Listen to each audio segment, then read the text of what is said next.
Hello, everybody. Welcome to the Lights on Data show. Yay! Superposition, interference, entanglement. We're going to talk about quantum computing with Sahar Ben Rached. Good pronunciation, George. Sahar is a research master's candidate in nanotechnology at the Faculty of Sciences of Tunis. She is currently a quantum computing research intern at IPE, Karlsruhe Institute of Technology in Germany.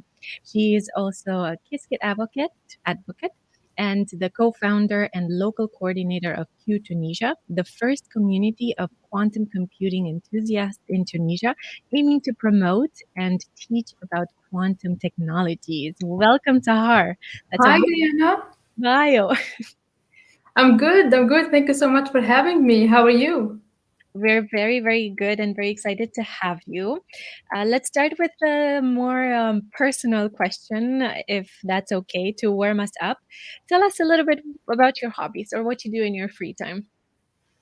Okay, so I actually picked up so many hobbies throughout the years.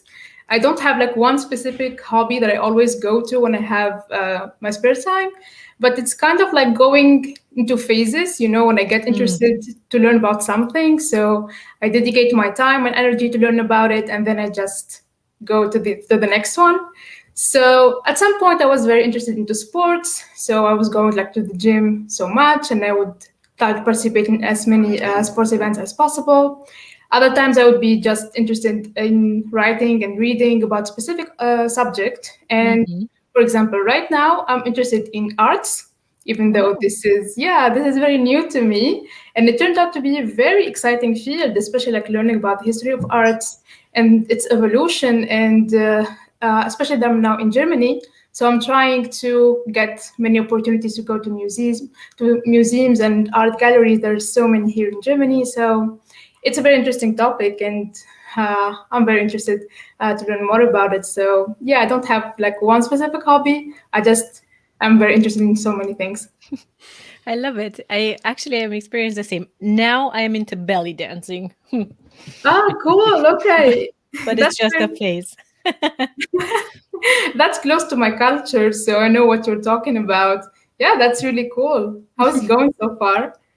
I love it. Yeah, it's really nice. It's not the first time I have this phase, but it's gonna pass. It's all of them do. Before we go into the topic, I wanted to ask you, how did you choose your career path? So just before we started, you mentioned that your brother and sister, they followed your parents, and you're the only one in the family who studies physics. So how come? Okay, so actually, my interest in physics started at a very young age. It was mostly with astronomy.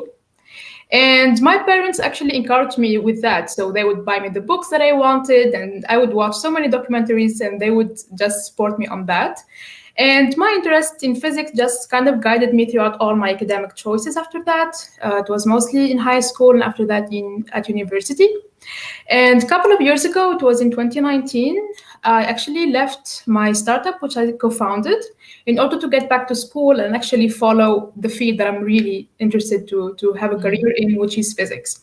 So I started my I started my master's in physics and specializing in nanotechnology and nanophysics at the University of Tunis in Manar. And at that time, the news came up about Google like achieving the quantum advantage, and it was like a hit news in the technology. So that was actually the first time that I would hear about quantum computing as a field that is like rising and achieving results already. 2 months after that, it was like a pure coincidence. I just popped up in The stars have aligned.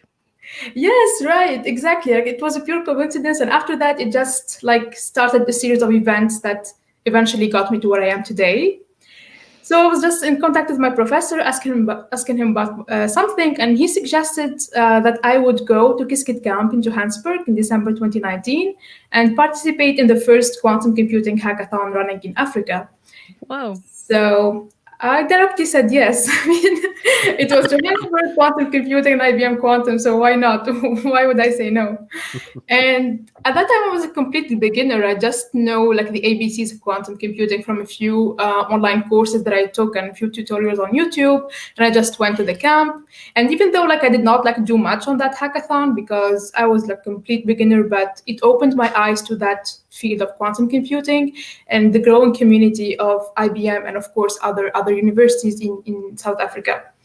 So I got really interested into the field, especially with the presentations and how they were really excited about the future coming up with this technology. And right after I got back to Tunisia, I took the time to learn on my own. I was just trying to find any resources that I would get on the internet to learn more of quantum physics and quantum computing, especially that my master's was actually aligned with the theme, because I study nanotechnology, so it's mainly quantum physics, and we had the module on quantum information science. So it was kind of like all aligning into the field. So yeah, after a few events that I organized in Tunisia and after a few courses that I got, I even taught for my university, like a few classes for quantum programming.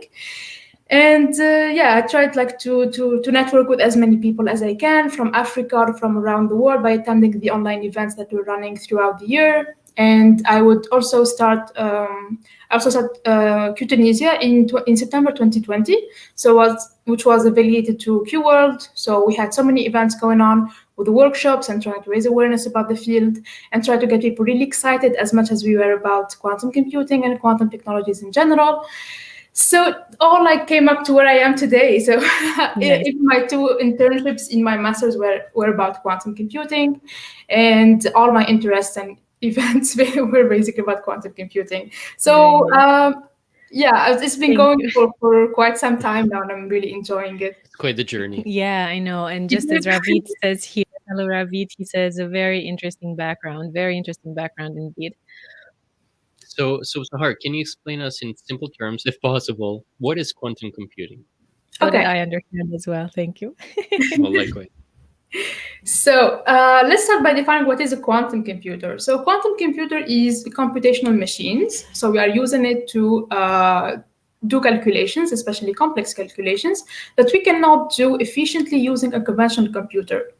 What is special about the quantum computer is that it uses fundamental phenomena of quantum mechanics, which are mainly superposition, entanglement, and interference. And this is the core strength of this machine. So superposition, so to define what superposition is, we say that a conventional computer is based on logic bits, okay? So a logic bit would be either 0 or 1 at a time. Mm-hmm. However, a quantum bit or a qubit can be in a superposition of 0 and 1, meaning that it can have a state that is a combination of 0 and 1. And this gives us the opportunity to have, or the possibility to have, an infinite number of values that we can give to the qubit. This means that we have a large computational space, so we can run complex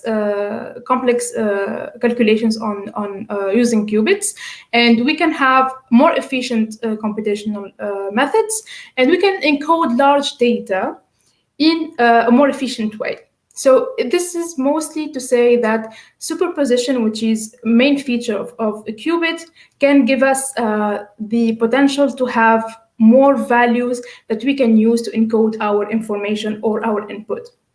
For entanglement, which is also a second phenomena that is strange, but still we can use it to run computational exercises or problems, which is to make the values of qubits dependent of each other. This means that instead of having, let's say, two qubits that are separately and working separately, we don't have like a correlation between the two calculations running on the two qubits. Using entanglement, we can make the two values dependent of each other, so that when we do the measurement on one qubit, the other one would automatically fall into a deterministic value. Okay, this sort of coordination or correlation between the qubits can be very beneficial to run certain quantum algorithms. And to say the least, most of the quantum algorithms and protocols are based on entanglement, and we can see that this feature is actually very beneficial. So yeah, that would be superposition and entanglement essentially, and also interference. This is mostly to increase the probability of having the right answer and decrease the probability of having the wrong answer. So one of the applications for interference that we can see clearly is in Grover's search algorithm, which is one of the basic algorithms in quantum computing. So for Grover's search algorithm, it's mostly the protocol that we use in order to extract data efficiently from a very large database. So yeah, that would be it. That's mind blowing. And is there, any chance of getting the wrong data as a result, or getting, I guess, getting it dirty in the process? Yeah. So for now, the machines are not perfect. There is so much noise that makes the probability to have wrong answer quite high. Okay. So that is one of the main limitations of the hardware that we have available right now.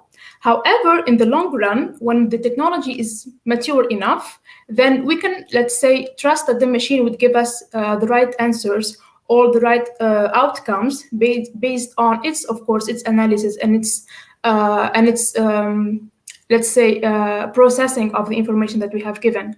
So for now, it's best to kind of stick to the results that you can predict theoretically, and also test on your quantum machine. Okay, so as long as your predicted results or theoretical results are close to the results given by the machine, then you are going into the right direction.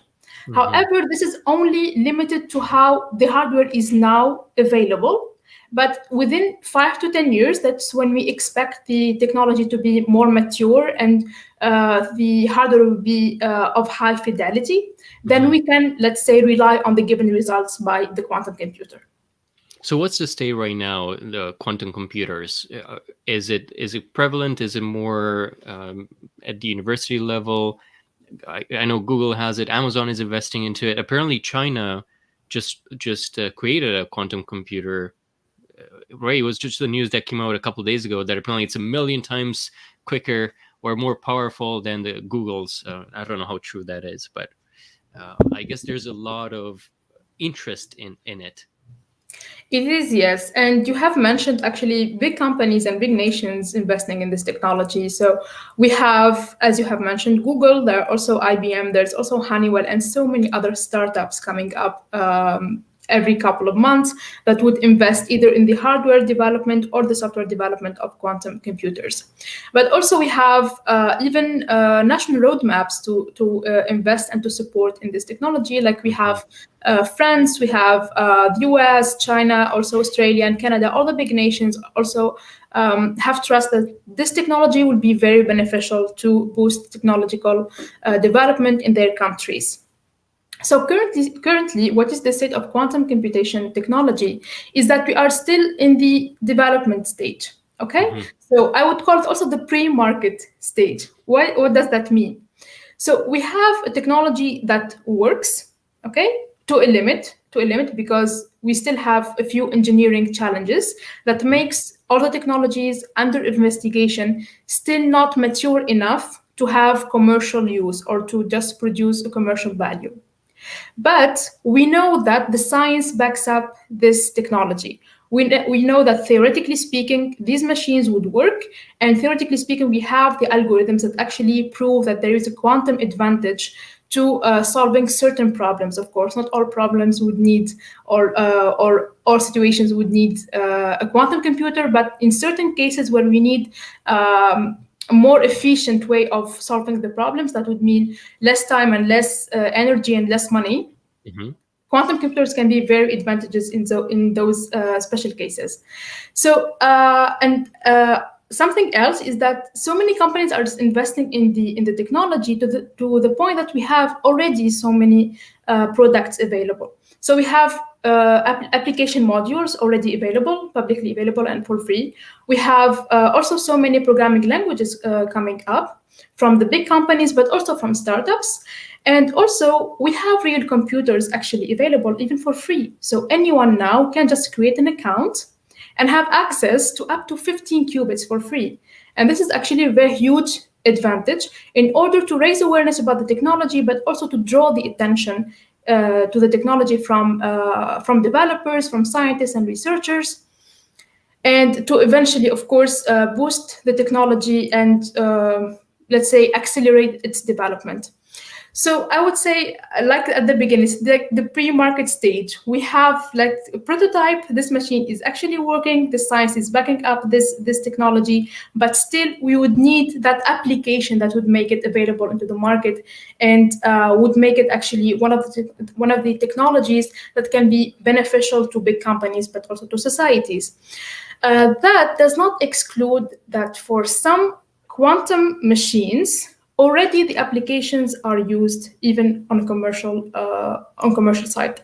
That would be, for example, quantum annealers, which are in a stage that is much more developed than universal quantum computers.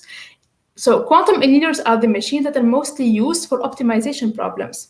Okay, so I would mention D-Wave, which is the leader on the market for quantum annealers, and already its technology is showing an advantage in finance, for example.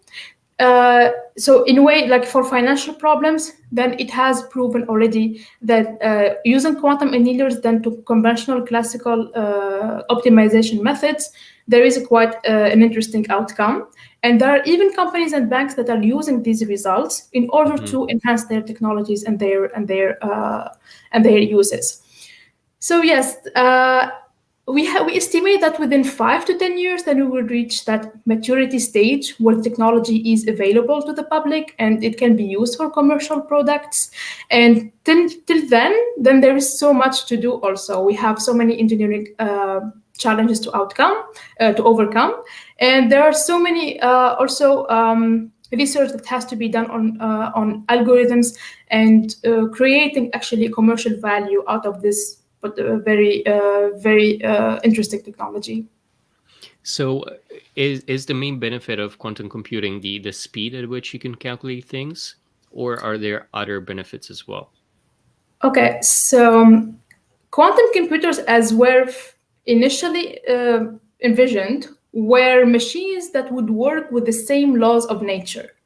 Okay, so this was the vision for quantum computers in the early 80s, because at that time we were very interested to know how really the quantum world works, and we wanted to understand more of how nature works and to understand more of the molecular interactions and environments and materials. So that was the initial goal of creating a quantum machine. And the interesting thing is that today we have reached this goal. We have algorithms and we have machines that are able to simulate how nature works. And this will be mostly beneficial to, for example, enhance the procedures for drug discovery, for quantum chemistry, and for creating new materials. Why is that? Because we have a better understanding of how nature works. So we can simulate its environment, and we can, of course, do more of engineering works in order to make that a product in the end. But more of that, on the other side, yes, the speed up is a very interesting advantage of quantum computers. When we talk about speed up, we're actually talking about the efficiency of calculation methods using quantum computers. So let me, for example, mention the milestone of Google in 2019, which is reaching the quantum advantage. What do we mean by the quantum advantage? It's mostly when we solve a problem using a quantum computer that would have been impossible to solve using a conventional computer, of course, within a reasonable time. So just within the abstract for this milestone, which is a paper that is now available, published in Nature.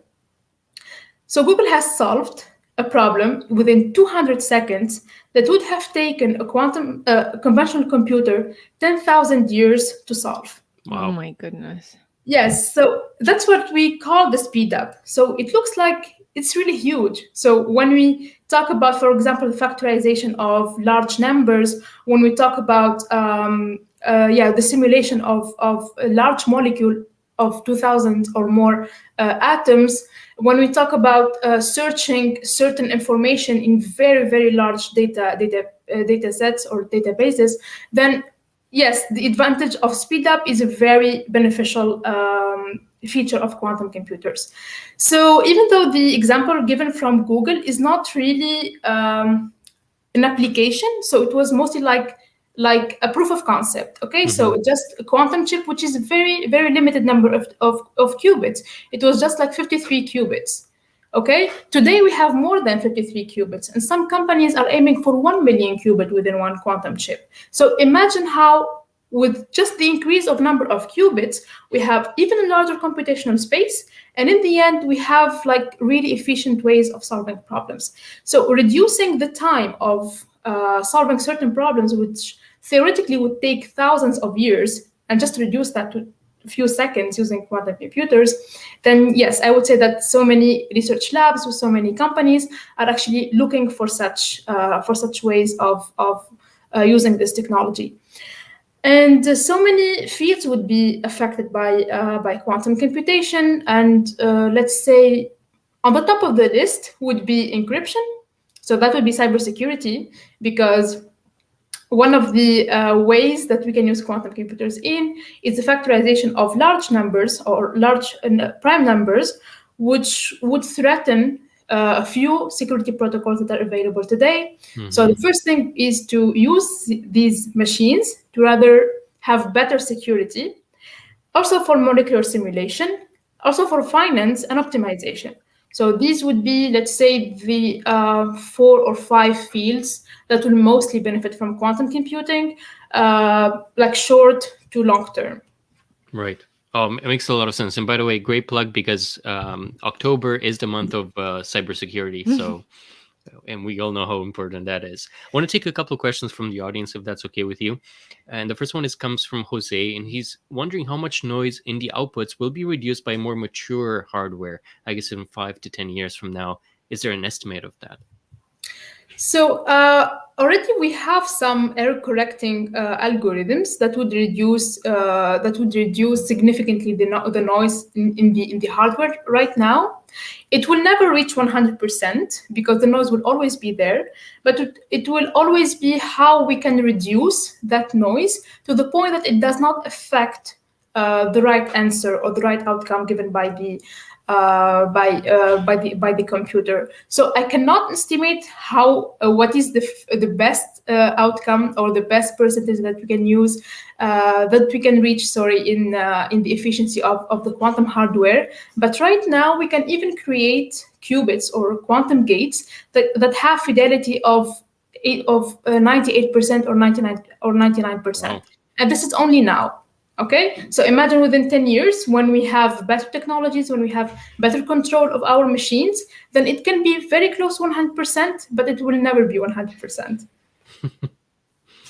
And Kingsley was wondering, where did the variables that are used for interference come from, internally or externally? So for the interference, so when I talk about the interference, it's mostly because when we model the qubits as quantum states, then we can model them using their wave functions. Okay, so it's basically wave functions which are where we have encoded our input, and it's mostly the interaction between them that would give us the final result.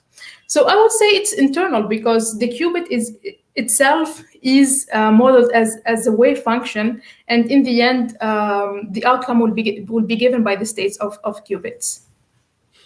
Thank you. Like Ravid is mentioning, so much to learn from Sahar around quantum computing. Oh, thank you.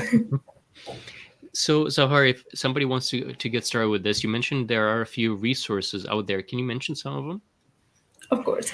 So today there are so many actually available resources, and even for free. I know there are very expensive courses, but you really don't have to go to those. So I would recommend starting by, if you, for example, you prefer tutorials, then I would say the Qiskit channel on YouTube would be a very, very good resource to start with. There are even algorithms and bases of quantum computation and the basis of Qiskit, and there are even more advanced lectures. They have series for researchers who are interested in more advanced concepts of quantum computing. And of course, there are the protocols and algorithms that you would need to understand what quantum computation is. Other than that, there are books. So I would recommend, for example, Quantum Computing and Programming with Python by Robert Loredo. There is already we have also dancing with qubits also by Robert Sutor from there are also researchers from IBM Quantum, but this is not only exclusive to IBM Quantum. It's just that I know these resources already. And if you would like also the textbook from Qiskit, it's also a very good start. And if you would like to go for more advanced concepts, or even let's say lectures that are quite lengthy but also very interesting, which I used mostly for learning, which are the quantum information science lecture notes from MIT OpenCourseWare. So I've used this to study quantum information and to have, like, let's say, an in-depth understanding of how quantum circuits and quantum algorithms work. This was actually one of my choices, but I like better to study with notes and lectures than to just follow a certain tutorial. They are very helpful, but to each one they have their own preference. Yes, I would say those are the most interesting things to start with. And of course, then if you integrate more communities, if you network with more people, especially from the field, then you would always have recommendations, and you would always have events where there are presentations of the latest results. Then I would recommend attending those events, especially that they are now online and for free. So let's take advantage of that as much as we can.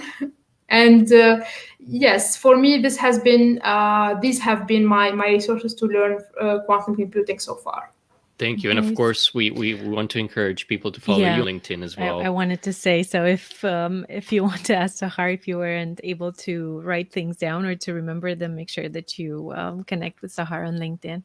And Sahar, you also mentioned that one could create an account to get free 15 qubits. Where could one do that? Yes, so it's actually the IBM Quantum Experience. This is what it's called. So you can create an account, and if you have like basic programming knowledge, then you can start with Qiskit right away. There are so many tutorials on that. But yes, for now we have access up to 15 qubits and up to 20 systems. So you can use 1 qubit, 5 qubits, 15 qubits, however you want, and that is plus the simulators. So the simulators are, let's say, the classical way of doing quantum computation. Okay, so it's as if quantum computers were perfect. So what would the outcome be? There are simulators of up to 5,000 qubits available. And I assume that with the increasing number of qubits on the quantum chips of IBM Quantum, there will be even more free access to more qubits. So we will have to wait and see how many qubits we can get within the next few months. That's great. Thank you so much, Sahar. Now we're coming to an end here, and I know there's a few more questions that we didn't get a chance to get to, but please feel free to reach out to Sahar Ben Rached on LinkedIn and follow her there. Can I ask you just one last question? We have 2 more minutes, so Sahar, if you can answer this very fast. What are the next steps for you? Okay, so for my next steps, it's really hard to decide on this right now. So I will have a clear path by the beginning of 2022. But I'm considering my options to either start in the industry of quantum computing, because I also have a background in working in business development, so also want to use my skills in quantum computing and also business development for my career. And later on, I would continue with the PhD, because I understand that having a PhD in the field is a very, very good plus. Or I would just directly start with a PhD and be in the academia for a few more years and then get into the industry. But in all cases, I would like to be more involved within the industry than academia within quantum computing, because I'm interested to see what we can do really with this technology to have better products and just better standards for technology and society in general. Nice. Yeah. All are good choices. Whatever you choose, it's going to be amazing. Thank you. If I guess with quantum, it would be nice to be in different places at the same time. Superposition states. Right. which is more possible today that everything is online. Yes. Creates more opportunity. All right. Well, thank you very much, Sahar. This was very, very interesting. Good luck with everything. Everyone, follow Sahar or connect with her on LinkedIn. Thank you very much for joining and for your very, very good questions. And thank you. We'll see you next week. Thank you. Bye, Thank you, everybody. Thanks. everyone. Bye. Bye. Bye. Bye.